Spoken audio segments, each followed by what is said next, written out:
আসসালামু আলাইকুম রহমতুল্লাহ বারাকাত। আমরা একটা বই ধরে পড়তেছি, যারা পুরানো তারা জানেন, যারা নতুন তাদের অবগতির জন্য। বইটার নাম হচ্ছে, আরবিক নাম হচ্ছে আল গুলু ফিদ্দিন, ইংলিশ নাম হচ্ছে religious extremism in the lives of contemporary Muslims. এই বইটা এখন থেকে 22-23 বছর আগে লেখা। এটা একজনের মাস্টার্সের থিসিস। উনি ইমাম সৌদের ছাত্র এবং টিচার, এসের আপনার সৌদি আরবের ডক্টর আব্দুর রহমান ইবন মোয়ালা আল লোহাইক আল মুতাইরি, ইজিপশিয়ান অরিজিনের, কিন্তু এখন ওইখানে টিচার বা ওইখানকারই। এই বইটা ট্রান্সলেট করছেন জামাল উদ্দিন জারাবোজো। জারাবোজোকে এইখানে যারা আসেন তারা অনেকেই হয়তো চিনেন নামে। একজন স্প্যানিশ অরিজিনের একজন মুসলিম, কনভার্টেড মুসলিম। 76 সালে উনি কনভার্ট করেন ইসলামে। তখন বার্কলিতে ইকোনমিক্সে পড়াশোনা করতেন, ইউনিভার্সিটি অফ বার্কলি, ইসের ক্যালিফোর্নিয়া।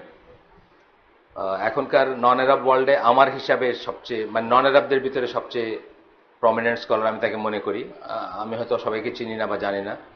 ওনার অ্যারাবিক এত ভালো যে সৌদি আরবের গভর্নমেন্ট মোহাম্মদ বিন আব্দুল ওহাবের জীবনীটা অ্যারাবিক থেকে ইংলিশে ওনাকে যে ট্রান্সলেট করাইছে, তো উনি এই বইয়ের ট্রান্সলেটর। এবং ওনার আপনার এই বইটার যে সাবজেক্ট ম্যাটার, তার উপরে ওনার লেকচারও পাওয়া যায় ইন্টারনেটে ইংলিশে, যদি কেউ শুনতে চান সেখান থেকে শুনতে পারেন। আজকে একটা কথা, মানে এখন একটা কথা উঠছে 2-4 দিন আগে, কেউ বা একটা একটা কিছু মানুষ তুলছেন যে এই যে আমরা ধারাবাহিকভাবে পড়তেছি, এটা কতটুকু এফেক্টিভ হয় আর কি আমাদের জন্য। তো এটা কিছুটা ঠিক যে যারা একদিন আসবেন 10 দিন আসবেন না, তাদের জন্য এফেক্টিভ হবে না। তারপরেও যতটুকু শুনতেছেন, এটা তো আর এমন না যে এটা উপন্যাস না যে রামের সুমতি পড়তেছে, এখন হঠাৎ করে রামের বাপের নাম কি এটা জানতে হবে, এই ধরনের কোনো উপন্যাস না। এটা প্রত্যেকটা বিটস অ্যান্ড পিসেসও যেগুলো আছে সেগুলোও কাজে লাগবে। আর এটা একটা ইউনিক সুযোগ, আমরা এখানে যেভাবে এই সুযোগটা পাই যে ধারাবাহিক কিছু একটা পড়া। আপনারা দেখবেন যে আমাদের এখানে কতগুলো আছে, ওই যে ক্যাসেটের সেট আছে, সিরার উপর আছে, পিউরিফিকেশন অফ হার্টের উপর আছে, বা এরকম যেগুলো কোর্স টাইপের হয়েছে কোন একটা মাদ্রাসায় অথবা কোনো একটা ইনস্টিটিউটে, এগুলো সবই কিন্তু ধারাবাহিক হবে এবং একটা বই ধরে হবে। একদিনের একদিনের কোনো প্রোগ্রাম যদি হয়, ধরেন কোন একটা হল ভাড়া করে একদিনের প্রোগ্রাম, ওইটা বিষয়ভিত্তিক হয়। কিন্তু যখন এইখানে এরকম একটা সুযোগ যেখানে আছে, সেখানে আমরা একটা বই ধরে পড়বো, একটা স্কলারলি বই ধরে পড়বো, এটাই স্বাভাবিক বা এটাই ঠিক বা এটাই প্রপার। এবং এই সুযোগগুলো জীবনে খুব রেয়ার, আমরা পাই নাই। আমরা যখন বড় হচ্ছি আমরা এটা পাই নাই, বা এই সুযোগগুলো পাওয়া যায় না। মানে এই বই নিজে প্রথমে পড়বে বাসায়, তারপরে এসে আবার আপনাদেরকে পড়া বলবে, আবার লাইফের সাথে মিলায় দিবে বা সমন্বয় করাবে। এত অবসর মানুষের নাই আসলে জীবনে, বা আপনাদেরও থাকবে না, যারা শুনে তাদেরও থাকে না, যারা বলে তাদেরও থাকে না।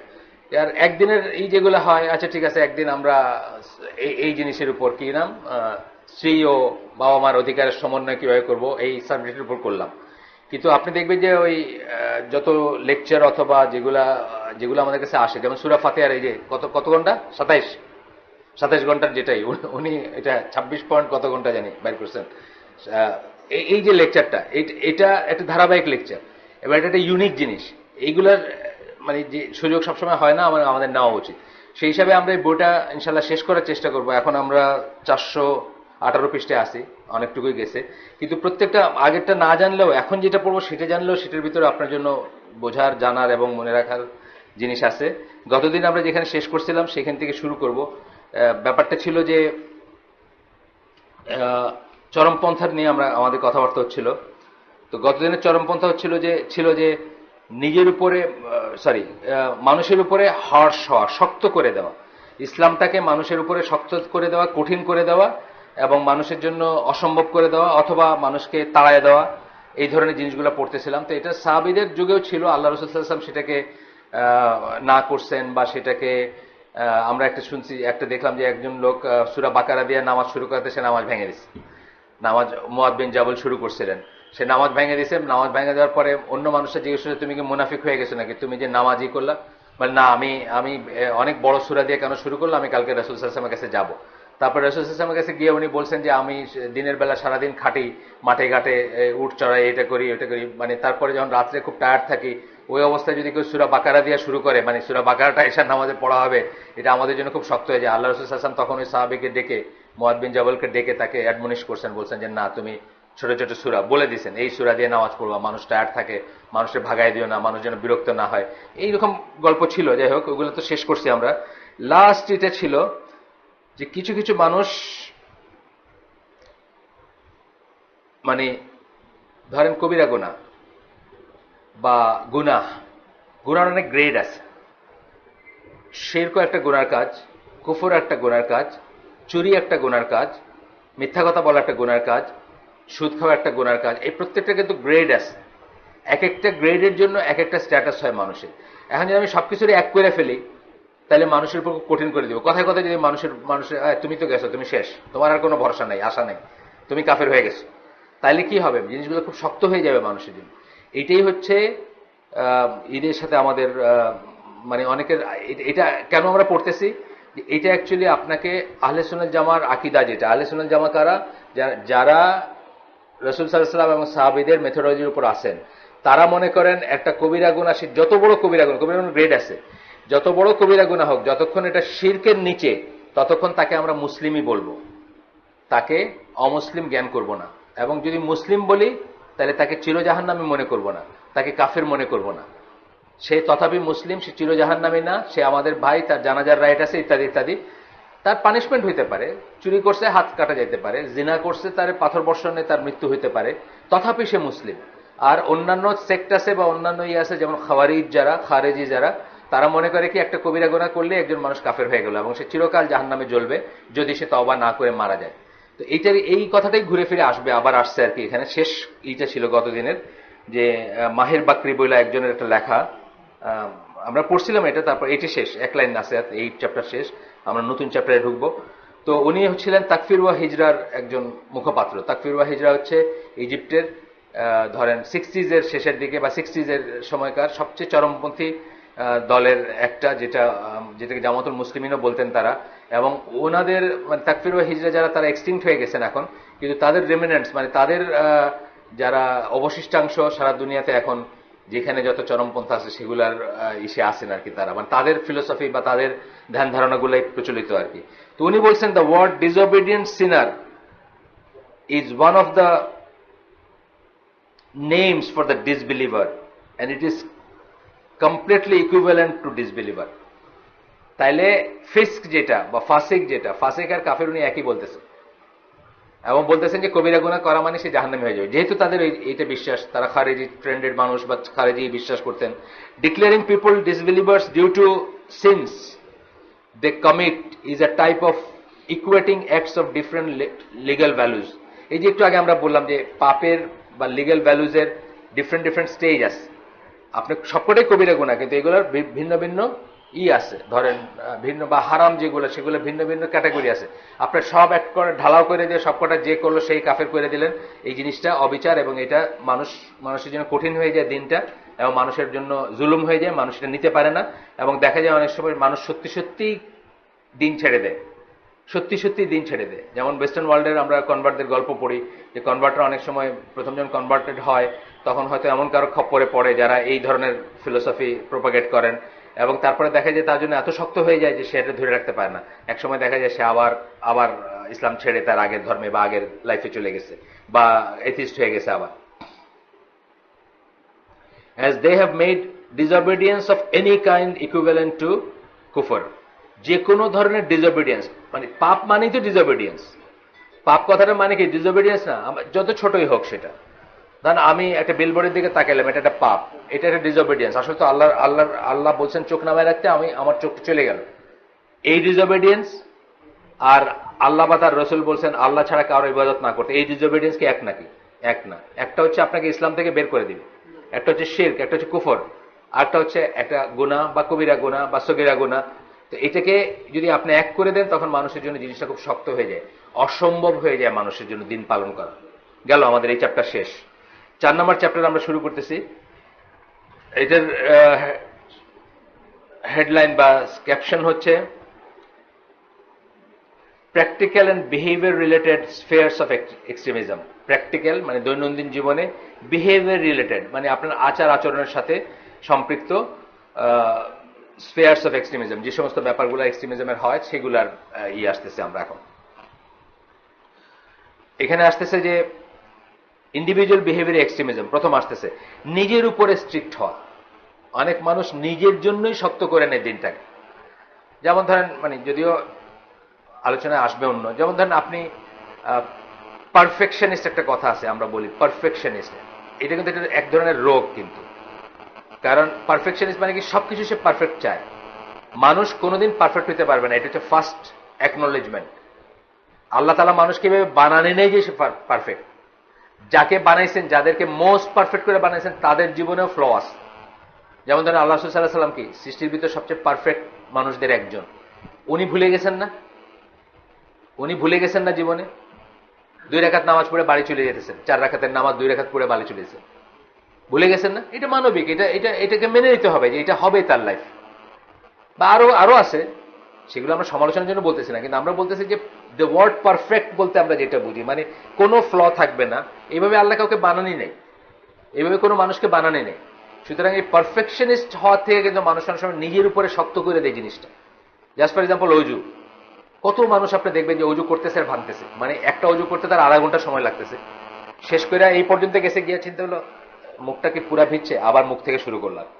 অনেক মানুষ আছে, এটা এক্সট্রিমিজম, এটা একটা ফর্ম অফ এক্সট্রিমিজম। নিজের উপর সে শক্ত করে নিচ্ছে জিনিসটা, আনটিল এক সময় তার মনে হবে দোষ সালার, মানে ওই যে যুদ্ধে যেমন ওইরকম আর কি, মানে আর কি হবে এত কষ্ট করে, মানে ইট ইজ ইম্পসিবল, মানে পারফেক্ট হওয়া বা একটাই, তার সমস্তই চলে যাবে। যাই হোক, নিজের উপরে এই করার কথা বলতেছেন, নিজের উপরে শক্ত করে নেওয়ার কথা বলতেছেন আল্লাহ। মানে আল্লাহ কথা বলতেছেন, he has forbidden humans from going to extremes and being harsh upon themselves. নিজের উপরে আপনি শক্ত হবেন না, নিজের উপরে হার্শ হবেন না, নিজেকে কষ্ট দিবেন না। সূরা মায়েদার ৭৭ নম্বর আয়াতে আল্লাহ বলতেছেন, রাসূলকে বলতেছেন, বলতে বলো, ও পিপল অফ দ্য বুক, আহলে কিতাবদেরকে অ্যাড্রেস করতে বলতেছেন আল্লাহ রাসূল সাল্লাল্লাহু আলাইহি সাল্লামকে, do not go to extremes in your religion. তোমাদের দিনে তোমরা এক্সট্রিম ইসে চলে যাও না, মানে চরমপন্থায় চলে যাও না। ট্রেসপাসিং বিয়ন্ড দ্য ট্রুথ, এবং চরমপন্থায় যাদেরকে কি সত্যের চেয়ে সত্য ছাড়াই চলে যাচ্ছেন আপনি। যেমন এই ওজোর উদাহরণটা দিলাম, আমাদের ডেইলি লাইফের উদাহরণ। ব্যাপারটা কিন্তু খুব সহজ, আসলে এত সহজ যে আমরা অনেকে নিতে পারি না। যেমন আপনি সকাল 5টায় বের হয়েছেন, বিকাল 5টার সময় আপনার মনে নাই যে অজু গেছে মতো কিছু করছেন আপনি বা হয়েছে। বাই ডিফল্ট আপনার অজু আছে, বাই ডিফল্ট আপনার অজু আছে, আপনি নামাজ পড়তে পারেন এবং আপনি স্ট্রেট দাঁড়ায় যেতে পারেন নামাজে। কারণ অজু যে গেছে এইটা আপনার মনে থাকতে হবে, একটা ঘটনা, যে এই ঘটনায় আমার অজুটা গেছে, তা নাইলে বাই ডিফল্ট আপনার অজু আছে। আল্লাহ এত সহজ করে দিচ্ছে, কিন্তু আমরা এটা নিতে পারি না অনেক সময়। আমাদের মনে হয় বাসি অজু, তাজা অজু, বুঝছেন না, অনেক রকম কথা আছে। আপনি দেখবেন ইসের মানে এই সার্কেলে দেখবেন, বিশেষ করে তবলিগ সার্কেলে আছে, দেখবেন এইসব কথা আর কি, মানে ফ্রেশ অজু, বাসি অজু, তাজা অজু কি সব আছে। তো আমরা নিতে পারি না, আমরা মানুষরা আল্লাহ সহজতা নিতে পারি না। আল্লাহ যে সহজতা আমাদের দিচ্ছেন নিতে পারি না। যেদিন থেকে আমি যে মোজা মাসের এইটা জানছি, যেদিন থেকে আমি জমা করে নামাজ পড়া দিতে জানছি, জোহর আসর, মানে আমি ট্রাভেলিং এ থাকলে জোহর আসর একসাথে মিলাইতে পারি, মাগরিব এশা একসাথে মিলাইতে পারি, আমার লাইফ কত ইজি হয়ে গেছে। আমি জাহাজে মানুষ ছিলাম, নারীতার থেকে শুরু করতেছি 14 ঘন্টা 16 ঘন্টার ফ্লাইট, আমি আলটিমেটলি বাংলাদেশে যখন এসে পৌঁছাবো, আমি প্লেনের ভিতরে কতবার স্যান্ডেল খুলবার, জুতা খুলবার, কতবার অজু করবো, বুঝছেন না। তারপরে যখন মোজা মাসের ইটা জানলাম কি, হোটেলের থেকে আমি অজু পড়া মোজাটা পড়লাম, প্রয়োজনে মানে টাইম মিললে হোটেলের থেকে জোহর আসর পড়ে বাইর হলাম, আর ঢাকায় এসে মাগরিব এসা পড়তে পারছে। কথার কথা আমি বলছি, এইবার জার্নি তো, এদিকে জার্নি আমরা গেইন করতেছি 3 ঘন্টা টাইমে। জাপান থেকে আমরা যখন পশ্চিমে আসতেছি 3 ঘন্টা টাইমে গেইন করতেছি, আমি ঢাকায় এসে হয়তো মাগরিব এশা একসাথে পড়তে পারছি। আমার লাইফ কত ইজি, বুঝছেন না, আমার কত কত কত স্মুথ লাইফ, গিল্টি ফিলিং নাই, তাড়াহুড়া নাই। এই বাথরুম ভিজাই দিলাম, এয়ার হোস্টেসকে গাল দিতেছে আমারে, বুঝছেন না, কি কি একটা আছে না অনেক সমস্যা। আমার মনে আছে, আমার ছেলে, আমি ওই আখাউড়া স্টেশনে তখন ট্রেনে যেতাম, আমি যাচ্তেছি, সে তাড়াতাড়ি তাড়াতাড়ি করে উজু করতেছে, সে যাচ্তেছে, আমি এই ট্রেন ছাড়িয়ে দিল, তার মা টেনশনে, বুঝছেন না। এগুলোর কোনো ব্যাপারই নাই যদি আপনি সহজতাটা নিতে পারতেন। কিন্তু আমরা মানুষরা অনেক সময় নিজেদের উপর শক্ত করে দিই, শক্ত করে দিয়ে আমরা সহযোগিতা নিতে পারি না, না নিতে পারে আমরা দেখা যায় যে একসময় আমলটাই ছুটে যায়, বা একটা ক্রিটিক্যাল মোমেন্টে আমল ছুটে গেল আপনার।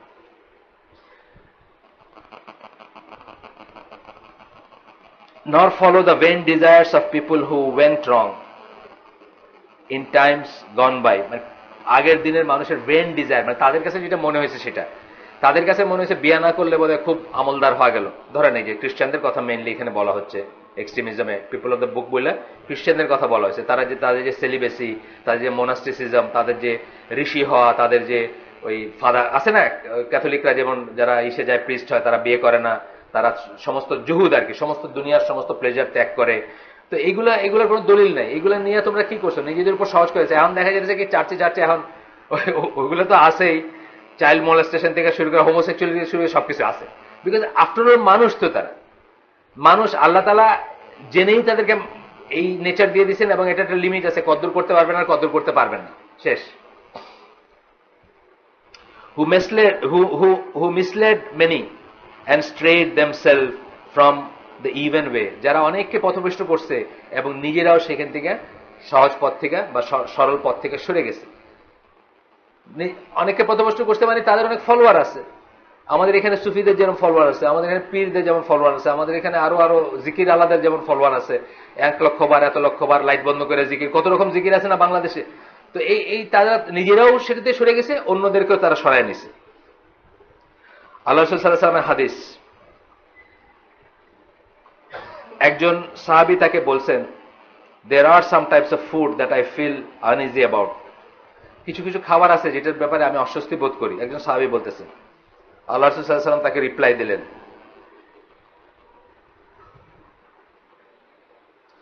do not let such feeling enter your soul like those similar to the Christians, সবকিছুতে খুঁতখুত করো না এবং সবকিছু এইসব ফিলিং গুলা ভিতরে ঢুকায় না। আমার দেশে বহু মানুষ আছে দেখবেন, মানে আমাকে একদিন আমাদের দিনী বোনের হাজবেন্ড, উনি মানে আমাদের বয়স এইজ গ্রুপের, ওনার হাজবেন্ড আমাকে একদিন ফোন করছেন রাস্তার থেকে, এরম ভাই আচ্ছা বলেন তো মিষ্টির দোকানের ইরা কি মিষ্টির ভিতরে গরুর চনা দেয়? আমি বললাম ভাই এটা তো আমার জানা নাই। বলে আমার ওয়াইফ, আমরা মিষ্টির দোকানের সামনে মিষ্টি কিনতে থামছি, উনি এখন আমারে বলতেছেন আমি শুনছি হিন্দুরা নাকি মিষ্টির ভিতরে গরুর চনা দেয়। এখন আমাকে এখন ডিসিশন নিতে হবে আমি মিষ্টি কিনবো কি কিনবো না। মানে বাংলাদেশের সব মিষ্টির দোকান তো বেসিক্যালি হিন্দুদেরই, মানে এখন কিছু হয়েছে মুসলমানদের। বাট ধরেন আপনার খুঁজলে দেখবেন যে মরণ চাঁদ, মোহন চাঁদ, কি সব দেশ কি নাম, এই যে বিক্রমপুর টিক্রমপুর, এগুলো তো সব হিন্দুদেরই। তো এখন কথা হলো যে এই যে খুঁতখুত করা এবং খুঁজে বের করা, এটাই কিন্তু না করতেছে until unless it is known. যদি আপনি জানেন, তা না হলে আপনি একটা মুসলিম দেশে আপনি এই সমস্ত ফিতনাগুলা নিজেও নিবেন না, ভিতরে প্রপাগেটও করবেন না, তাইলে জীবনটা শক্ত হয়ে যাবে। আর যদি নিজে করেনও, যদি প্রিকশন বশত নিজে করেন যে আচ্ছা আমি হিন্দুর হাতের কিছু খাবো না, ঠিক আছে করতে পারেন আপনি, কিন্তু don't put it on others. এরকম কোন নিষিদ্ধতা আমি পাই না যে হিন্দুর হাতের কিছু খাওয়া যাবে না। আর খ্রিস্টান আর ইহুদির ব্যাপারে তো দেখছি তাদের ঘরেই খাওয়া যাবে, যদি তারা হারাম জিনিস না খায়। হিন্দুর ব্যাপারে একই জিনিস, তারা যদি হারাম জিনিস আপনাকে না খাওয়ায়, আমি কোথাও পাই নাই যে হিন্দুর বানানো কোনো জিনিস খাওয়া যাবে না, এটা পাই নাই কোথাও। তো এই যে জিনিসটা আপনি যদি মনে করেন পার্টিকুলারলি জানেন যে আচ্ছা এটা হিন্দু বলে কোনো কথা না, এই যে কি নাম বললাম, রোকনুদ্দৌলা না, সে যেখানে গিয়ে ধরে আপনার তো প্রত্যেকটা খেতে ঘৃণা লাগবে। এটা যদি আপনার তাকওয়া বশত হোক অথবা আপনার পরিচ্ছন্নতার জ্ঞান বা পরিচ্ছন্নতার বশত আপনি না খান, কেউ না করবেন আপনাকে। বাট আপনি এই রিলিজিয়াস পয়েন্ট অফ ভিউ থেকে ফিতনাগুলাতে নিজে অন্যকে ইন্ডিউস করবেন না, অন্যের উপর করবেন এবং নিজের উপরও করবেন। ইট ইজ নট নেসেসারি, করাটা নেসেসারি না। কিন্তু আপনি জেনে গেলে, যেটা আমরা সবসময় বলি যে আপনি জেনে গেছেন যে এখানে মরা মুরগি খাওয়ায় এই হোটেলে, খাইলেন না ওই হোটেলে মরা মুরগি খাইলাম না। বা আমি যদি পারি, কেন আমি হোটেলে খাবো? আমার যদি এটা বাড়ি থাকে, আমার যদি ঘর থাকে, শখ করে তো আমি হোটেলে খাবো না। কিন্তু এটা হইতে পারে যে এখান থেকে চিটাং যাইতেছে, আমার হাইওয়ে কি এটার নাম মামুন, হাইওয়ে ইন আমরা খাইছিলাম, খাইতে হইতে পারে একদিন। যদি আপনি নিজে নাও খান, don't induce it on others, বা নিজে খাইতেও কোনো সমস্যা নাই, খুঁতখুত করার কোনো কারণ নেই। এইটাই বলতেছেন আল্লাহ রাসূল সাল্লাল্লাহু আলাইহি ওয়াসাল্লাম। The meaning is, do not let any hardship of bad feeling enter your heart as you are on the monotheistic plain way.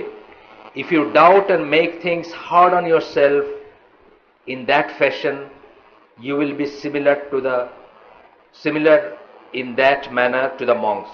তুমি যদি এরকম খুঁতখুত করো, তাহলে তুমি আলটিমেটলি কি ওই খ্রিস্টান মঙ্কসদের মতো, তাদের সাধুদের মতো, বা তাদের যারা খুঁতখুত করতে করতে সব ছেড়ে দিয়েছে জীবন থেকে, শক্ত করে নিছে নিজেদের উপর জীবনকে, তুমি তাদের মতো হয়ে যাবা। সুতরাং খুঁতখুত করবা না। এই এক্সপ্লেনেশনটা হচ্ছে 2 নাম্বারটা হচ্ছে আবু আল তাইব আল আবাদি, উনি বলছেন আর কি, ওই হাদিসটার উপর মন্তব্য করতে গিয়ে বলছেন যে আল্লাহ রাসূল সাল্লাল্লাহু আলাইহি ওয়াসাল্লাম কি বলতেছেন। আল্লাহ রাসূল সাল্লাল্লাহু আলাইহি ওয়াসাল্লামের কথাটা ছিল এক line, do not let such feeling enter your soul. এই জিনিসগুলো তোমার আত্মাকে বা ভিতরে ঢুকতে দিও না, তোমার ভিতরে ঢুকতে দিও না এইসব ফিলিংগুলা, এইসব বোধগুলা। Like those similar to the Christians, খ্রিস্টিয়ানদের মতো ঢুকতে দিও না ভিতরে, মানে খুঁতখুত করতে বা এইসবই করো না, তাহলে জীবনটা ডিফিকাল্ট হয়ে যাবে।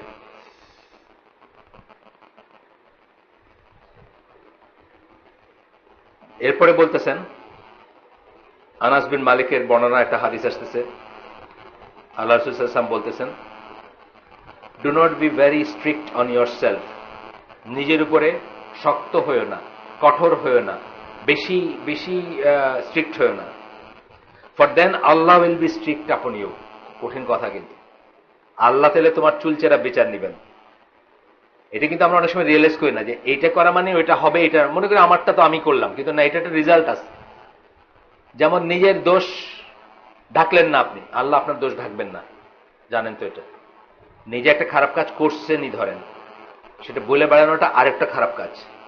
আপনি সবাইকে সাক্ষী রাখলেন, আর সবাইকে যখন সাক্ষী রাখলেন তখন কিন্তু আল্লাহ আর আপনাকে আপনার দোষটা ঢাকবেন না, ঢাকতে পারবেন না বা ঢাকবেন না, কারণ অন্য মানুষ সাক্ষী দিবে যে আল্লাহ অমুক এটা করছে, তার লিগা এটা আর আমার লিগা এটা কেন। ধরেন কথার কথা আমি বলতেছি, আল্লাহ আনজাস্ট না, কিন্তু আমি বলতেছি এটা এটা একটা ওয়েল নন প্রিন্সিপাল যে আপনি যদি নিজের না ডাকতে পারেন, দোষ না ডাকতে পারেন, আল্লাহ আপনার দোষ ঢাকবেন না। সুতরাং নিজের গুণাটাকে জাহির কইরা বা এটাকে বইলা বাড়ানোর কোনো নাই, আনলেস এটাতে কোনো বেনিফিট যদি থাকে, গ্রেটার বেনিফিট। যেমন ওমর রাদিয়াল্লাহু আনহু তার পাস্ট লাইফের কথা বলছেন, তার ওই যে একটা মেয়েকে উনি কবর দিছিলেন জ্যান্ত, সেই কথাটা বলছেন। এটা বলছেন কি, এটা শিক্ষা দিতে গিয়ে, কি ছিলেন কি হয়েছেন এটা দিতে গিয়ে বলছেন। এটা ফুটানি কইরা নিজের পাপ জাহির করতে বলেন না, এবং ওটা ইসলাম পূর্বক লাইফের কথা বলছেন। যেমন একটা গল্প বলছেন না, খেজুর দিয়ে মূর্তি বানাইছিলেন, তারপর খিদে লাগছে, খায় ফেলছিলেন সেই মূর্তিকে, মূর্তি রাখছিলেন সাথে, একটা গল্প আছে। এগুলো হচ্ছে শিক্ষার জন্য বলছেন, বা প্রিভিয়াস ইসলাম পূর্বক লাইফের জাহেলি নেচার এবং এখনকার এটা এটা এটার জন্য বলছেন। কিন্তু এমনিতে জেনারেল দেখবেন আমাদের অনেকে বলবো, আরে আমি তো এত কটা প্রেম করে বেড়াইছি সারা জীবনে, তারপরে ফাইনালি 40টা করে একটার বিয়ে করছি। এটা বলার কোনো দরকার নেই। আপনি খুব বড় প্লেবয় ছিলেন বা খুব বড় হ্যান্ডসাম মানুষ ছিলেন, পাড়ার সব মেয়েরা লাইন দিত আপনার পিছে। আজকে যখন আপনি তবা করে আল্লাহর পথে আসছেন, এটা বইলা বেড়াবেন না, এটা সাক্ষী রাখবেন না, বরং নজবিল্লাহ বলবেন এবং গোপনে কাঁদবেন আল্লাহর কাছে যে আল্লাহ আমি যা করছি সব ভুল করছি, এবং এটা যেন আপনাকে প্লেজার না দেয়। আমাদের অনেকে দেখবেন যে এক্স পাপের স্মৃতি আমাদেরকে প্লেজার দেয়। আরে আমি একদিন সিনেমার পাঠ কইতাম বা কিছু একটা আর কি, মানে সেটা বলতে আবার খুব প্লেজার লাগে না, প্লেজার যেন না আসে। পাপের কাজটা যেন অলওয়েজ লজ্জা লাগে, অলওয়েজ যেন গিলটি ফিলিং থাকে, এবং অলওয়েজ যেন আমরা এই করি, এটাতে যাই হোক ওইটাকে যেন ঘৃণার চোখে দেখি। তারপরে বলতেছেন, হাদিসে শেষ হয় নাই, verily people were strict upon themselves so Allah was strict upon them। এমন জাতিগোষ্ঠী ছিল যারা নিজেদের উপর খুব শক্ত হয়ে গেছিল, আল্লাহ তাদের উপর শক্ত হয়ে গেছিল, আল্লাহ তাদের জন্য কঠিন করে দিয়েছেন। এটা খ্রিস্টানদের কথা এখানে বলা হচ্ছে, কিন্তু এটা ইহুদিদের বেলায় আমরা জানি। ইহুদিরা কি, ইহুদিরা অনেক প্রশ্ন করে নিজেদের জন্য জীবন ডিফিকাল্ট করে দিয়েছে না, এটা কেন, তাইলে ওটা কেন, তাইলে এটা কেন, তাইলে এটা কেন, যত প্রশ্ন করছে তাদের ফিল্ডটা ন্যারো হয়েছে। এই জন্য আল্লাহ রাসূল সাল্লাল্লাহু আলাইহি ওয়াসাল্লাম কি তাদের সাহাবীদের বেশি প্রশ্ন করতে না করছেন। বেশি প্রশ্ন করলে আমি যদি ইয়েস বলে দিই, কখন এটা ফরজ হয়ে যাবে। অতিরিক্ত প্রশ্ন করাটাও কোনো একটা ভালো ইসেরই না। আমরা দেখি আমাদের হালাকাগুলো যারা নতুন আসেন যেসব ভাইরা, অনেক প্রশ্ন করেন, আর এমন সিলি সিলি প্রশ্ন, বিশেষ করে এই যে স্কলাররা যখন বসে আর কি, মঞ্জুর এলাহি ভাই, ওনাদেরকে পান একদিনে, পান এক মাসে একদিন পাইলেন, বাস পাইছি এখন, মানে নিজেই আপনি হাসবেন প্রশ্নগুলো শুনলে, কিন্তু বলে যেতেছেন প্রশ্ন। বেশি প্রশ্ন করলে জীবনটা হার্ড হয়ে যাবে, বিশেষ করে ওই রকম সময় বা ওই রকম লোকদের কাছে।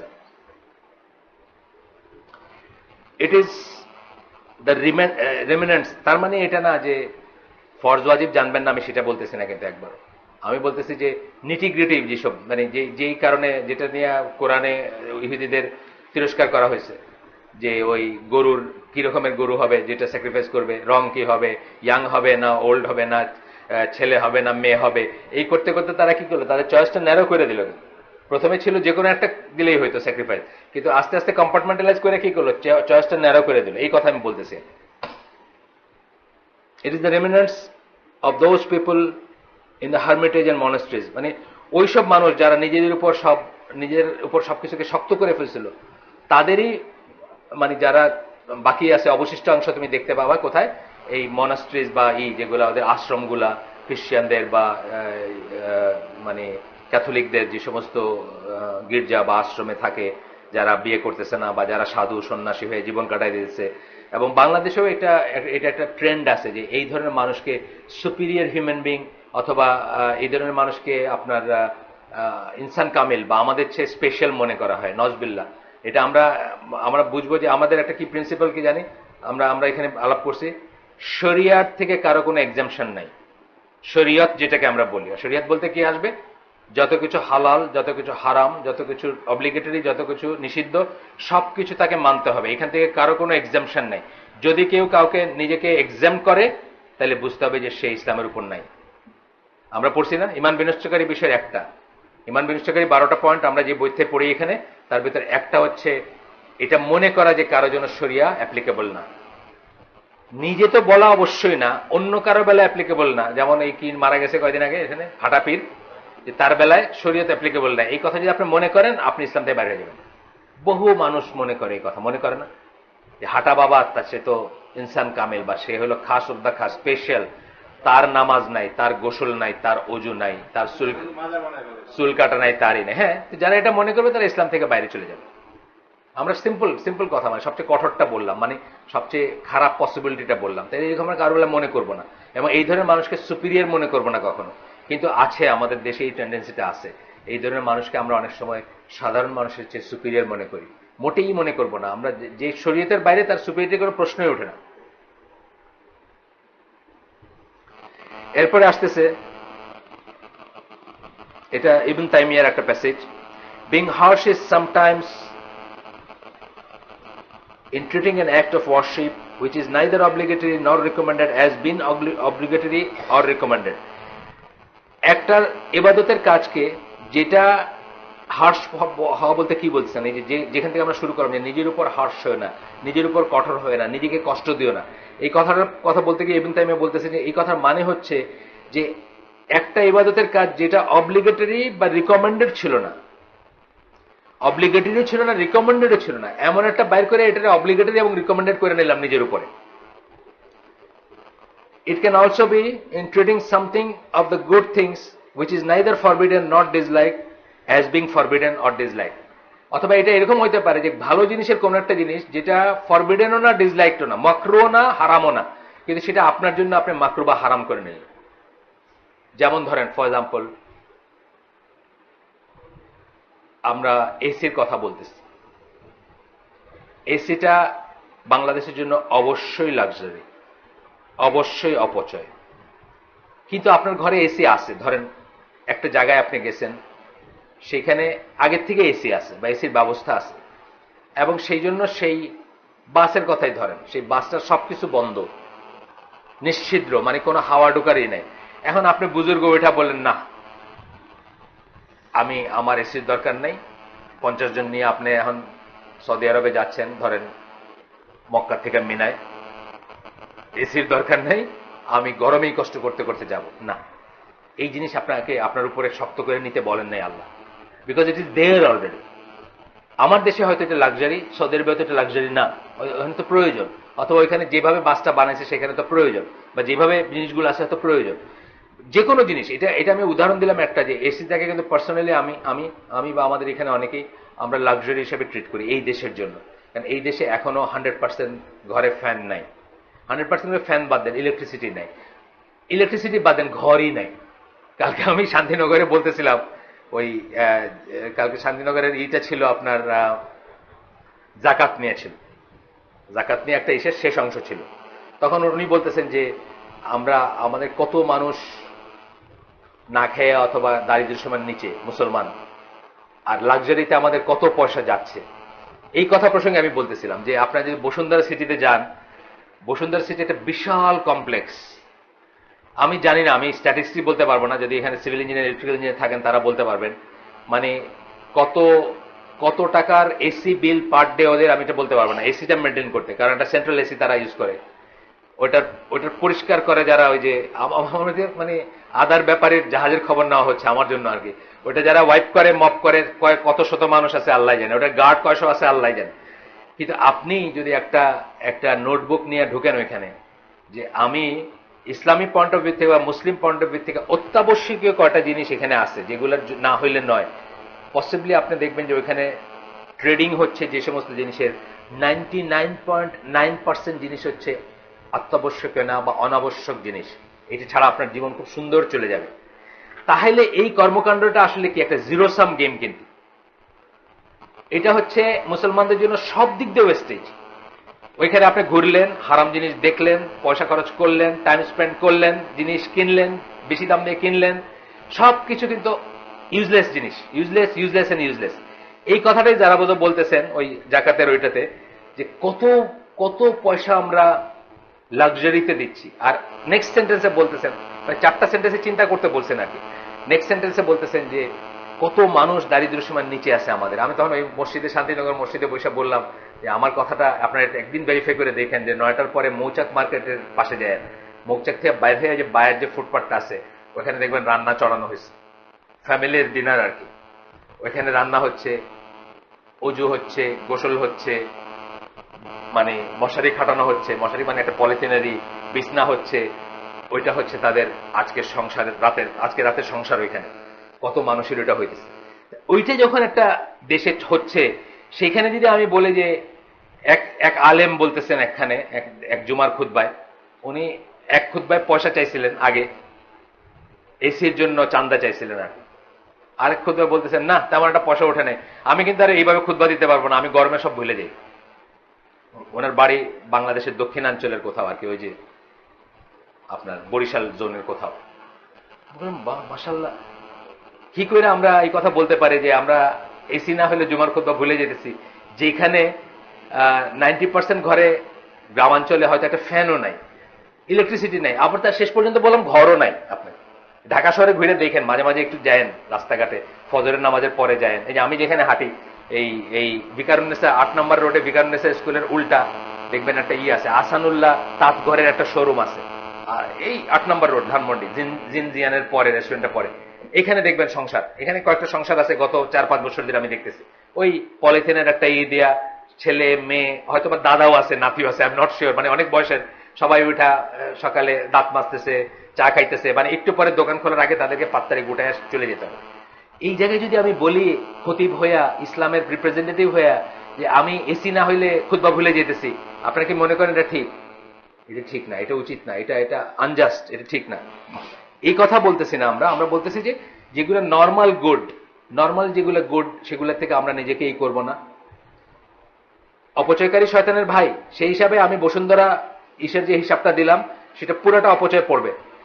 Possibly, I am not sure, 18,000 কোটি টাকা এটার পুরো ব্যয় ছিল।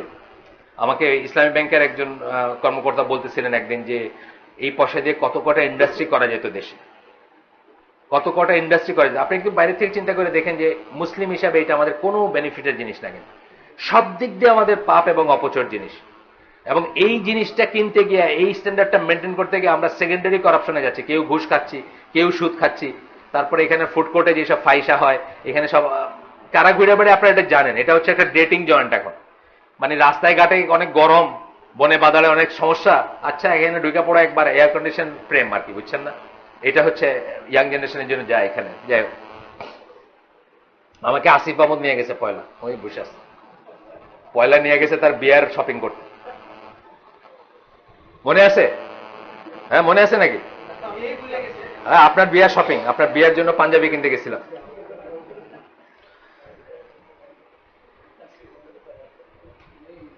তাহলে কি বললো?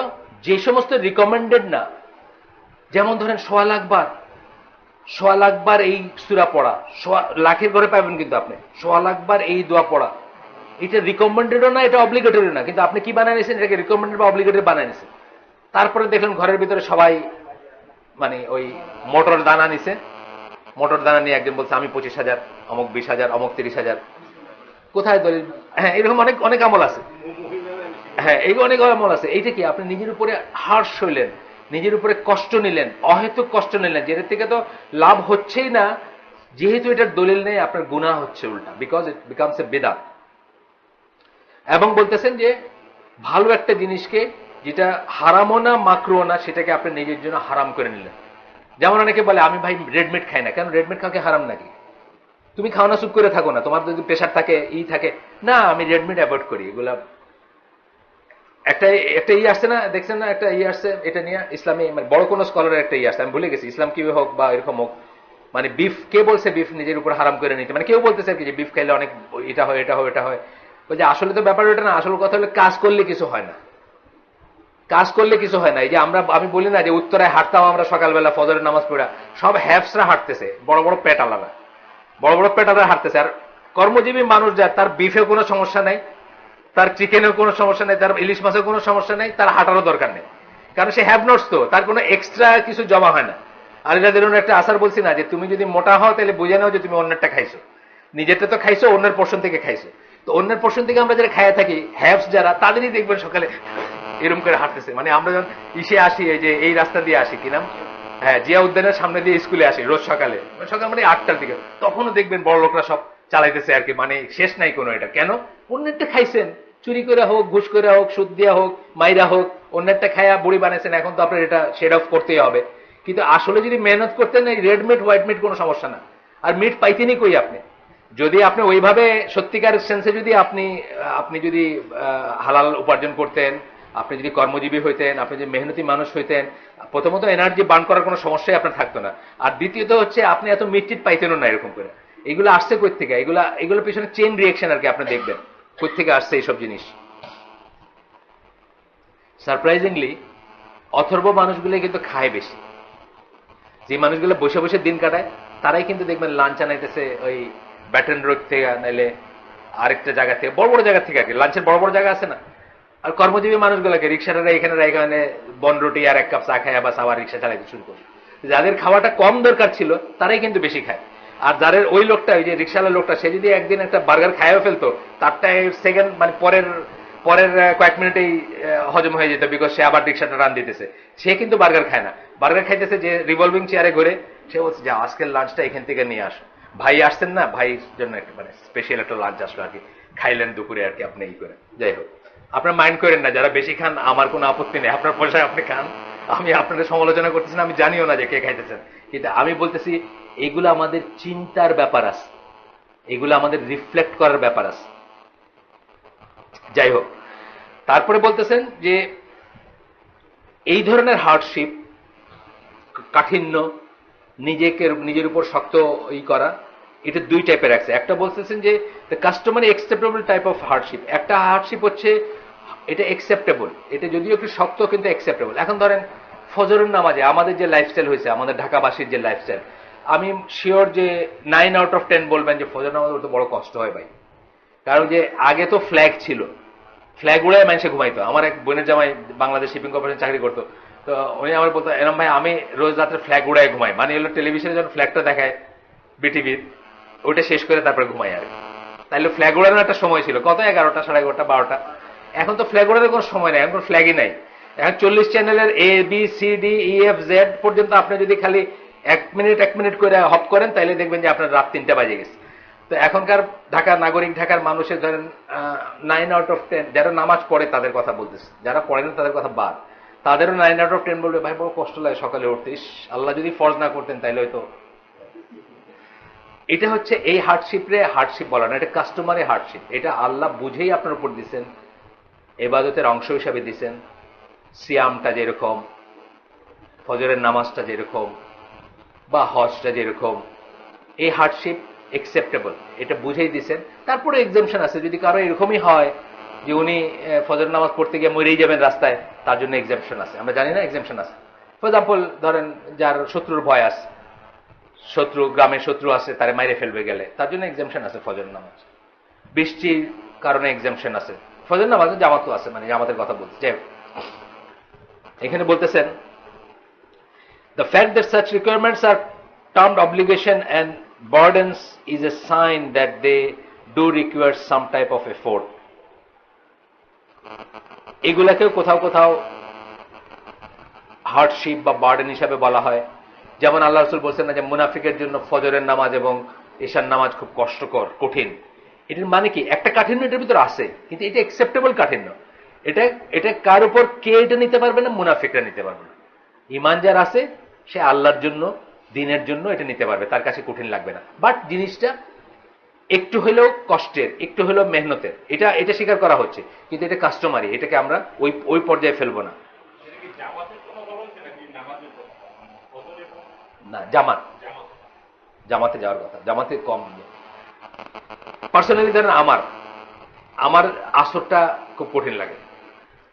আমার কিন্তু ফজর আলহামদুলিল্লাহ, ফজর আমি বেকার মানুষ বললে হয়তো ফজর এবং কি বলে এসা একদম আলহামদুলিল্লাহ 100% বলতে পারে, সমস্যা লাগে না। বাদ যায় হয়তো কোনো একদিন, সেটা অন্য জিনিস, ট্রাভেলিং এ বাদ যায় বা ইসে বাদ যায়, সেটা অন্য জিনিস। কিন্তু আমার কাছে কঠিন লাগে আসরটা। কেন? আমি এই দুপুরে খাইয়ে দেয়া একটু গড়াই, এই গড়ানোর সময় একটু একটু বেড়ে গেলে দেখা গেল বাস আসরটা ছুটে যেতেছে, বা যাইতেছে এক রাকাত ছুটে গেল, এক রাকাত বা একামত হয়ে গেল, বা এরকম হয়, বা দৌড়ায় গিয়ে ধরা হয়, বা হইল না ধরা, এটাও হয়। যাই হোক, এখানে বলতেছেন যে however it is customary acceptable type of effort, it is only called hardship in a figurative sense, এটা মানে একটু বোঝাইতে গিয়ে হার্ডশিপ বলা, কিন্তু আসলে এটা acceptable, এটাকে হার্ডশিপ ধরা উচিত না। Furthermore, the burden in itself is not a goal of the Sharia. It is not meant for its own purpose, but it is due to the overall benefit of the act itself that the doer reaps in the worldly life and in the hereafter. Actually এই কষ্টটা কেন করে? একটা কিছু পাওয়ার জন্য করে, বিনিময়ের জন্য করে, এই দুনিয়ায় এবং হিয়ার আফটারে। এই দুনিয়ার হিসাবেও সকালে ওঠা লাভ, সবাই জানি আমরা, আর হিয়ার আফটারের জন্য তো লাভই আছে, সেই জন্য করা হয়। সুতরাং এটা ওই সেন্সেই না, ওই সেন্সে হার্ডশিপ না। এছাড়া বলতেছেন যে ওয়ার্ল্ডলি অ্যাকশন, ধরেন আপনার উপার্জনটার কথাই ধরেন, উপার্জন করতে তো কিছু করতেই হয় আমাদের, যে যেখানে উপার্জন করতেছি আমরা, আমাদের উপার্জন যে সবাই করতে খুব ভালো লাগে সবসময় তা না। যে চাকরি যেই করতেছে সবসময় কি ভালো লাগে? লাগে না। কিন্তু এটা আল্লাহর সুন্নাহ, এই দুনিয়ায় বসে বসে হা করবেন আর মুখের ভিতরে আঙ্গুর ঢুকবে, এটার কোনো স্কোপ নাই। এই দুনিয়াতে কষ্ট করে আয় করতে হবে, এবং এই কষ্টটা একসেপ্টেবল, এবং ওই লিমিটেরই কষ্ট। এই হার্ডশিপ একসেপ্টেবল, এটার কথা এখানে বলা হচ্ছে না, এটা ব্লেম ওয়ার্দি না, বরং উল্টাটা। এখানে যদি কেউ লেজি হয়, আর সে যদি লেজি হয়ে তার উপার্জন নাই, সে যদি বসে থাকে, সে যদি ভিক্ষা করে, আমরা পছন্দ করি না তাকে, আল্লাহ পছন্দ করেন না, আল্লাহ রসুলও পছন্দ করেন না, লেজিনেস পছন্দ করেন না, বরং একটা এফোর্ট দিতে হবে, এফোর্ট দিয়ে আপনার লিভিং আয় করতে হবে, এটাই এটাই চাওয়া হয়, বা এটাই ঠিক। তারপর বলতেছেন, the point is that this type of hardship does not free the person from responsibility. Everybody's situation in this world contains some hardship and burdening. Important কথা কি এখানে, যে হার্ডশিপের দোহাই দিয়ে এই রেসপন্সিবিলিটি গুলোর থেকে বাইচে যাওয়ার কোন রাস্তা নেই আমাদের। কাঠিন্যর দোহাই দিয়ে আমি ফজরের নামাজ তরক করতে পারবো না, কাঠিন্যর দোহাই দিয়ে আমি এশার নামাজ তরক করতে পারবো না, কাঠিন্যর দোহাই দিয়ে আমি রোজা বন্ধ করতে পারবো না, কাঠিন্যর দোহাই দিয়ে আমি বউ বাচ্চার জন্য উপার্জন থেকে বন্ধ করে ঘরে বসে থাকতে পারবো না, বউরে কইতে পারবো না তুমি যাও না একটু, তুমি একটু করে নিয়ে আসো। একটা মুসলিম পুরুষ কিন্তু এটা বলতে পারে না, যতক্ষণ তার হাত আছে, পা আছে, শরীর আছে, তার সে উপার্জন ক্ষম, সে কইতে পারে না বউরে যে যাও আজকে তুমি যাও গে, তুমি গিয়ে একটু কিছু কামাই নিয়ে আসো, তাই না? আমরা জানি এটা অত্যন্ত ডিসগ্রেসফুল একটা ব্যাপার। একজন সক্ষম পুরুষ যদি তার বউকে বাইরে পাঠায় পর্দার খেলাফ করে অথবা আদারওয়াইজ, সেটা অত্যন্ত ডিসগ্রেসফুল একটা ব্যাপার। এদিকে আবার বাচ্চা নাকি বন্ধ হয়ে গেছিল। 2 নম্বরটা হলো আনকাস্টমারি হার্ডশিপ বিয়ন্ড দ্য নর্ম। এই 2 নম্বরটা হলো আমাদের কাছে ব্লেম ওয়ার্ডি, যে হার্ডশিপটা আপনি খুঁজে খুঁজে নিজের উপর নিলেন, যেটা দরকার ছিল না। যে অজুর কথা দিয়ে একটা বললাম, এই ধরনের আরো অনেক আছে। এই আল্লাহ রাসূল সাল্লাল্লাহু আলাইহি ওয়াসাল্লামের সময় দেখা গেছে, সাহাবীদের ভিতর দেখা গেছে, হজের ইসে গেছেন, জার্নিতে গেছেন, সৌদি আরবের রোদ আপনারা জানেন কি অবস্থা, উনি রোদে দাঁড়ায় আছেন কেন? উনি মনে করতেছেন এটা সব বেশি। এই যে হার্ডশিপটা নিয়েছেন নিজের উপরে, এটার কোনো দলিল নাই, এটার কোনো প্রয়োজন নাই, এটার কোনো বেনিফিট নাই, এবং এটা একটা অপছন্দনীয় জিনিস। কারণ এটার থেকে দেখা গেল উনি হয়তো হজটাই করতে পারবেন না, উনি কলাপস করলেন, উনি টানাটানি হসপিটাল, উনি আর হজ করতে পারলেন।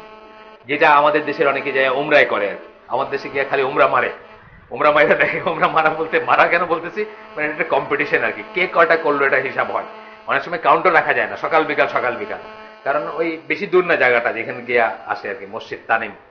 আমি নজবিল্লাহ প্রথমবার আমিও করছি আর কি, আল্লাহ মাফ করুন, 94 সালে, আমার জ্ঞান ছিল না, আমিও করছি। আমি বেশি করি নাই, আমি উমরা মারি নাই, আমি হয়তো একটা দুইটা করছি, আমার মনে নাই, কিন্তু বেশি না। তারপরে যেটা করছি সেটাও না। তো দেখা যায় যে অনেক হাজিরা হয়তো 20 দিন আগে গেছেন, 20 দিন আগে গিয়ে এমন ভাবে উমরা মারতেছেন, তারপরে আর হজটাই করতে পারেন না, হসপিটালাইজড।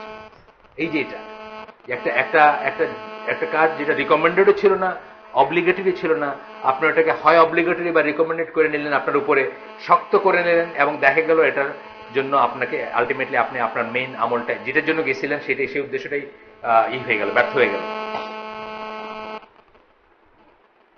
এখানে বলতেছেন, if a temporary continual practice of deed will lead to the act, all of it or part of it being discontinued, or will lead to some shortcoming in its doer, it is considered a type of uncustomary or unacceptable hardship. যদি এরকম একটা কাজ থাকে যেটা করতে গিয়া যিনি করতেছেন তিনি কন্টিনিউ করতে পারলেন না, পার্টলি অথবা পুরাটাই তার ডিসকন্টিনিউড হয়ে গেল, যেটা আমরা আগে বলছি, বেশি করতে গিয়া কিছুই করা হলো না, অথবা যে কাজটা করতেছে তার উপর কোনো শর্টকামিং চলে আসলো, যেটা বললাম যে উনি হসপিটালাইজ হয়ে গেলেন, শর্টকামিং না এটা, হসপিটালাইজ হয়ে গেলেন, উনি আর আরাফাতের মাঠে যাইতে পারলেন না, তখন বলতেছেন এইটা হলো আনএক্সেপ্টেবল বা ব্লেম ওয়ার্দি হার্শনেস বা হার্ডশিপ, যেটা আপনি আপনার নিজের উপর নিলেন, যেটা দরকার ছিল না, যেটা প্রয়োজন ছিল না। মেয়েদের কি পানি আমার জন্য আনতেছে নাকি? আমার জন্য দেখি পানি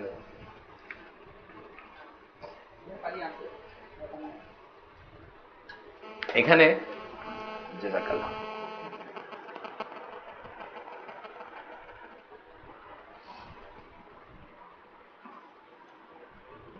তাহলে আমরা দুইটা ক্যাটাগরি পেলাম। একটা ক্যাটাগরি হার্ডশিপ, আপনি যদি এটা কি হবে, আপনার কাজটা ডিসকন্টিনিউড হয়ে যাবে। আরটা হলো মানুষটার উপর কোন একটা ব্যাড এফেক্ট পড়বে। আমরা দুইটা নিয়ে আলোচনা করবো, দুই রকমের নিয়ে। এটা আমরা বলছি, আপনাদের আগেও বলছি বোধ হয়, যে একটা কনভার্সন স্টোরি পড়তেছিলাম আমি বিদেশিদের। তো একটা ইসের একটা মানে এই হার্ডশিপের কথা বলতে গিয়ে বলতেছেন যে তারা ইসলাম গ্রহণ করে হাজব্যান্ড ওয়াইফ বাচ্চা টাচ্চা মিলে খুবই স্ট্রিক্ট একটা লাইন গ্রহণ করলো, এবং মানে নিজেদের উপর অনেক কিছু খুব শক্ত করে নিল। তারপরে যিনি লিখতেছেন তার সাথে আমার খুব, if I am not wrong, বইটার নাম the sun is rising in the West, বইটার নাম আছে, কনভার্টদের স্টোরি নিয়ে একটা বই। তারপরে দেখা গেল কয়েক বছর পরে ওই ফ্যামিলির সাথে দেখা হয়েছে, মানে একদম চিন্তাছেনই না, মানে দাঁড়িয়ে দাঁড়িয়ে কিছুই নাই, মানে একদম নর্মাল আমেরিকান চেহারা। ভাই জিজ্ঞেস করছে আপনাদের এই অবস্থা, উই ডোন্ট প্র্যাকটিস এনিমোর, আমরা আর ইসলাম প্র্যাকটিস করি না এনিমোর। তো এই লেখক বলতে চাচ্ছেন যে বেশি শক্ত করে শুরু করাতে বা বেশি করেছে, খুব অল্পতেই হারায় ফেলছেন এটা, বা মানে কি বলে যে কনসিস্টেন্সিটা নাই। এই জন্য আমরা বলি কি, কনসিস্টেন্ট হওয়াটা মুসলমানদের জন্য খুব জরুরি জিনিস। আমি একটা জিনিস বিশেষ করে অব্লিগেটরি যেগুলো, সেগুলো তো আর প্রশ্নই উঠে না, সেগুলো তো আমরা কনসিস্টেন্ট হবই, কিন্তু অন্য যেগুলো আছে আমি one step at a time নিব, যেটা নিব সেটার থেকে ফিরে যাব না, বা ই করবো না। যেমন ধরেন তাহাজ্জুদ, আমি তাহাজ্জুদ পড়তে গিয়ে যদি আমার ফজর নামাজ কাজা হয়ে যায়, আমি তাহাজ্জুদ পড়বো না। আমি তাহাজ্জুদ শুরু করলাম, আমি যদি 2 রাকাত পড়ে দেখি যে আমার সব দিক ঠিক আছে, আমি 2 রাকাতই পড়বো, আমি এটা 16 রাকাত পড়বো না বা 8 রাকাত পড়বো না। যতটুকু আমি নিতে পারবো, কনসিস্টেন্স মানে কি, যতটুকু নিব এবং আমি মেনটেন করতে পারবো ততটুকু আমি করব। কিন্তু যদি আমার এটা এমন হয় যে এইটাও যাবে বা এটার সাথে আরো কিছু যাবে, সেই ক্ষেত্রে আমি সাবধান হবো। এই কথাটাই বলতেছেন এখানে।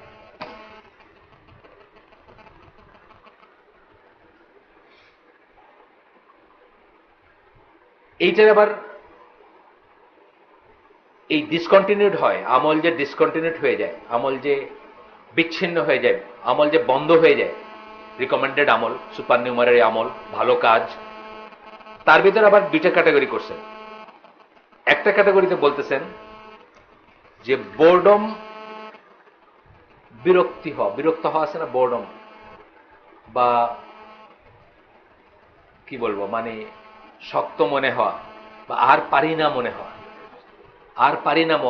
আপনার ওই মদিনার মসজিদে মদিনার মসজিদে, অথবা আমি ভুলে গেছি, মদিনার মসজিদ হইতে পারে, বাসাও হইতে পারে, মসজিদই সম্ভবত, একটা দড়ি জিজ্ঞেস করছেন দড়িটা কিসের, একজন মহিলা সাহাবীর নাম বলে বলছেন যে উনি যখন মানে নামাজ পড়তে পড়তে, এক্সট্রা নামাজ যেগুলো নফল নামাজ পড়তে পড়তে যখন পারেন না, শরীর আর দেয় না, তখন দড়ি ধরে দাঁড়ান এবং করেন, এটা ছড়ায় ফেলে, এটার দরকার নেই, এই আমলের দরকার নেই। হয়তো আসবে হাদিসটা, বা আমি এখানে পড়ছি, আগে পড়ছি, আমি এই জন্য গল্পটা বললাম, পুরা রেফারেন্সটা আমি বললাম না, কারণ আমার এক্সাক্ট ওয়ার্ডিংটা মনে নেই। গল্পটা হচ্ছে এরকম, বোর্ডম, বিরক্ত হওয়া অথবা কঠিন হওয়া, আর পারি না, এই সেন্সটা চলে আসা ভিতরে, আর তো পারি না, শক্ত হয়ে গেছে, আর পারি না। আয়েশা রাদিয়াল্লাহু আনহা থেকে হাদিস আসতেছে, একজন মহিলা আল্লাহ রাসূল সাল্লাল্লাহু আলাইহি ওয়াসাল্লাম একদিন আসলেন বাসায়, এসে দেখেন তার সাথে একজন মহিলা বসে আছেন। জিজ্ঞেস করলেন এ কে? আয়েশা রাদিয়াল্লাহু আনহা তার পরিচয় করায় দিচ্ছেন যে অমুক। তারপরে বললেন যে এই মহিলা এত এত নামাজ পড়েন, মানে অনেক বিশাল সংখ্যা। ন্যাচুরালি নফল নামাজের কথাই বলা হচ্ছে, এটা ফরজ নামাজের তার এত এত কিছু নাই, আপনি তো আর 2 রাকাতের জায়গায় 4 রাকাত পড়তে পারবেন না। দ্য প্রফেট সাল্লাল্লাহু আলাইহি সাল্লাম দেন সেড, এটা শুনে বললেন, that should not be done, এই যে এত এত নামাজ পড়তে, সেটা করা উচিত না। এটা আরেকটা ঘটনা, ওইটা না, দড়িটা হলো আরেকটা ঘটনা পুরো।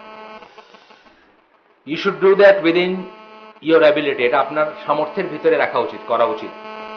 By Allah, Allah will not get bored until you get bored. ওই যে বললাম, আল্লাহ আপনার উপর স্ট্রিক্ট হবে না যতক্ষণ মানে আপনি বিরক্ত হইলে আল্লাহ বিরক্ত হয়ে যাবে। আল্লাহ বিরক্ত হবে না যতক্ষণ আপনি বিরক্ত না হচ্ছেন। The most beloved way of action to him is what the person does continuously. Consistency যেটা বললাম, একজন মানুষ যেটা কন্টিনিউয়াসলি করতে পারে, সেই কাজটাই আল্লাহর কাছে প্রিয়। আমাদের মনে আছে, আমরা ছোটবেলায় যখন শবে বরাত মারতাম, মানে আপনার ওমরা মারার মতো আমরা শবে বরাত, সিলেটিদের ভিতরে কথা ছিল, আমরা যখন বড় হচ্ছি ঢাকায়, শবে বরাত হয়ে করলায়, মানে শবে বরাতটা কোথায় করলাম, কোথায় উদযাপন করলাম। করা বলতে একটা সেন্স আছে, করা বলতে কয় রাকাত নফল পড়ছো, কয়টা মাজারে গেছো, বুঝছেন না, এইগুলা। তো আমরা কি করতাম, আমরা বাইরে হয়ে যেতাম সারা রাত, মাজারে মাজারে মসজিদে মসজিদে ঘুরা, ফজরের সময় কবরস্থানে নামাজ পড়ে, কবরস্থানে গিয়ে কবর জিয়ারত করে বাসায় এসে ঘুমাইতাম। শবে বরাত মারা আর কি, বুঝছেন না। কিন্তু দেখা গেল যে ওই দিন আরো অনেক কিছু ছুটে যেতেছে, অথবা কেউ যদি একটু আগে ঘুমায় পড়ে বাই চান্স ফজরের আগে, তারা ফজর হলো না, তারা এই কথা আসতেছে। কন্টিনিউয়াস করবেন, এটা অবশ্য ভালো কাজ না, এটা বিদাত পুরাটাই। শবে বরাত, শবে বরাত একটু করাও বিদাত, পুরোটাই জায়গাটাও বিদাত, সেটা অন্য জিনিস, সেটা ভালো কাজ না। কিন্তু আমি জাস্ট উদাহরণ হিসেবে আসলো মনে বললাম। আয়েশা রাদিয়াল্লাহু আনহা থেকে আরেকটা হাদিস আসতেছে, রাসূল সাল্লাল্লাহু আলাইহি ওয়াসাল্লাম বলতেছেন, this religion is very solid, so penetrate into it with gentleness and you will reach your goal. Do not make an act of worship of Allah dislike to yourself. খুবই কথা, আল্লাহর একটা ইবাদতকে নিজের কাছে অপছন্দনীয় কইরা নিও না। জেন্টলি ঢুকো রিলিজিয়নে। জেন্টলি ঢুকো মানে আস্তে আস্তে সুন্দর করে ঢুকো, মানে হঠাৎ করে একটা হার্শ কিছু। জেন্টলি ঢুকা মানে কি, আমি যেটা একটু আগে বললাম, ওয়ান স্টেপ এট এ টাইম, আস্তে আস্তে আস্তে আস্তে পারফেকশনটা আসুক। কি বললেন, আল্লাহর একটা ইবাদতকে নিজের কাছে ডিসলাইক করে ফেলো না, নিজের কাছে অপছন্দনীয় করে ফেলো না, by overdoing it, by overdoing it. Verily the one who injures his steed due to harsh riding does not traverse the land, nor is there a steed left to ride. যে তার ঘোড়াটাকে ইনজিওর করে ফেলে, rough handling কইরা, সে একটা distance পারও হইতে পারে না, আর তার জন্য কোনো ঘোড়াও অবশিষ্ট থাকে না। কথাটা মানে হচ্ছে নষ্ট করে দিও না, বেশি করতে গিয়ে নষ্ট করে দিও না। আমরা বহু ফ্যামিলি চিনি, বহু মানুষকে চিনি যে বেশি করতে গিয়ে নষ্ট করে দিচ্ছেন, বা ইনকনসিস্টেন্সি। আমার একদম খুব ক্লোজ মানুষের ভিতরে আছে, 1/3 অফ দ্য পেট খাইতে হয়, বাকি 2/3 খালি রাখতে হয়, ফাইন, হাদিস ঠিক আছে। 1/3 খাইতে গিয়ে একটা আটার রুটি অথবা এতটুকু ভাত, ইয়াং ছেলে, 25 বছর বয়স, দেখতে আস্তে আস্তে আস্তে আস্তে শুকাই যাইতেছে, কাজ করতে পারে না, খালি ঘুম আসে, বুঝছেন না। পাঞ্জাবি ময়লা, ময়লা তো আল্লাহ রাসূল পড়তে বলেন নাই, আল্লাহ রাসূল বলছেন সিম্পল চলতে, পরিষ্কার কিন্তু একটাই না, মানে পাঞ্জাবি যে কি হবে আর কি, মানে দুনিয়া থেকে কি হবে আর না থেকে কি হবে। কয়দিন পরে দেখা যায় কি বসুন্ধরা ফুড কোর্টে খাইতেছে, সেম ছেলে। এই জন্য ইনকনসিস্টেন্সি। পয়লা যেটা করছেন ওটা বুঝা করেন নাই, এখনো যেটা করতেছেন ওটা বুঝা করতেছেন। কয়দিন পরে দেখলেন ব্র্যান্ড নেম পাঞ্জাবি আসতেছে, আগে ছিল একটা সাদা, ওটা ময়লা ধুয়ে পড়ে, মানে কইতে হইতো এই দোষ না কেন, এখন দেখা যাচ্ছে ইয়েলোর পাঞ্জাবি, ইয়েলো নাকি ইয়েলো না, ইয়েলো পাঞ্জাবি, ডিজাইনার পাঞ্জাবি, এক এক দিন এক এক রকম। এগুলো হলো ইনকনসিস্টেন্সি। আবার দেখবেন না তো আরেকখানে চলে গেছে। এটা না, যেটা করব বুঝে করব, লোক হাসাবো না আমরা। এক্সাম্পল একটা জিনিস বুঝবেন যে আমি এই আসিফ মাহমুদকে বলতেছিলাম কয়দিন আগে, এই অল্প কয়দিন আগে, যে আমার ওয়াইফ যদিও আলহামদুলিল্লাহ অনেক বুঝ তার, বা পড়াশোনা অনেক, বয়সও অনেক, এবং হালাল হারাম বেঁচে চলার ক্যাপাবিলিটি অনেক, তথাপি আমি এইখান থেকে নবীনগর ওই যে একটা মাদ্রাসা আছে, ওইখানে আমার ওয়াইফকে একলা পাঠাই না ড্রাইভারের সাথে, মাহারাম কনসেপ্ট, নির্জনতার কনসেপ্ট। আগে আমল ছিল না আমার, over the period of time হয়েছে। আসিফ মাহমুদ বললো যে ঠিক আছে, আপনার এটা ঠিক আছে, কারণ অনেকে খেয়াল করে আপনি কি করেন এবং সে এটাকে ঠিক মনে করবে। আপনি যদি আপনার ওয়াইফকে একা পাঠান, সেও তার ওয়াইফকে একা পাঠানোটা ঠিক মনে করবে, আমাকে পাঠায় বা এনাম ভাই পাঠায়, অসুবিধা কি আছে, চিন্তার ব্যাপার আছে। সুতরাং আমরা স্পেশালি যারা দাড়ি টুপি লাগাইছি বা প্রিচ করে পাঠাইতেছি, আমরা ইনকনসিস্টেন্ট হব না, আমরা স্টেডি হব এবং আমরা ওয়ান স্টেপ এট এ টাইম নিব, ওইখান থেকে ফিরে আসবো না, স্টেডিলি আমরা একটা দিকে যাব। এবং তাতে যদি আমরা খুব বেশি পারফেক্ট নাও হই তাও ঠিক আছে, কিন্তু এই যে সুইঙ্গিং গুলা, এগুলো কিন্তু যারা দেখে তাদেরকে কনফিউজ করে দেয়, তাই না? আপনি একসময় জহুদি করলেন, আপনি পেটের 1/3 পড়তেছেন, একটা আটার রুটি দিয়ে সকালে নাস্তা করতেছেন, 5 বছরের মাথায় আপনি 50,000 টাকা খরচ করে কক্সবাজারে হলিডে করতে যাইতেছেন আপনার বউকে নিয়ে, প্লেন ফেয়ার 50,000, প্লেন ফেয়ার এবং হোটেল মিলে 50,000 টাকা। কোনটা which is true Islam, which is example? মানুষ কোনটা ফলো করবে, তাই না? মানুষকে কনফিউজ, নিজে হইছে কনফিউজ, মানুষকে কনফিউজ করতেছে। আমরা ইনশাআল্লাহ এই সত্যে বেঁচে থাকবো। আজকে আমি এখানে শেষ করে দিই। সুবহানাকাল্লাহুম্মা বিহামদিকা আশহাদু আল্লা ইলাহা ইল্লা আনতা আস্তাগফিরুকা ওয়া আতুবু ইলাইক।